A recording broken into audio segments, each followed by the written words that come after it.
The Manson Family Murders. It's no secret that the 1960s were a time of great social change. The Civil Rights Act and the Voting Rights Act were two landmark pieces of legislation that helped to dismantle the foundations of racial segregation in the United States. However, as we all know, not everyone was happy with these changes, and for some, the only way to bring about true equality was through violence. Enter the Manson family murders. On August 8, 1969, members of the Manson family, a cult led by the enigmatic Charles Manson, carried out a series of brutal murders that shocked the nation. Their victims, actress Sharon Tate, and 4 others were found dead in their home with multiple stab wounds. The following day, another family member would take the stand and testify to the horrific details of the crime. According to the witness, after the initial attack on Sharon Tate's house, the family gathered at the home of another member. It was here that they cleaned and bandaged the cuts and scratches sustained by one of the attackers.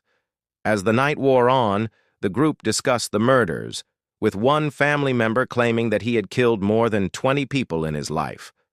Others argued about who was truly responsible for the bloodshed, with some blaming a rival gang and others pointing fingers at a black militant group. When morning arrived, the family prepared for what would be their final murder of the weekend. This time, it was a young woman named Tate-LaBianca who paid the price. After being strangled with a handkerchief, she was left to die while the family members posed for photos. As the trial began, the prosecution wasted no time in presenting their case. The gruesome details of the murders were laid out for all to see, with the star witness claiming that Charles Manson himself had ordered the killings. Despite the overwhelming evidence against him, Manson's defense attorney argued that the prosecution had failed to prove beyond a reasonable doubt that Manson had been involved in the murders. In the end, the jury agreed and Manson was acquitted of all charges. However, this was just the beginning.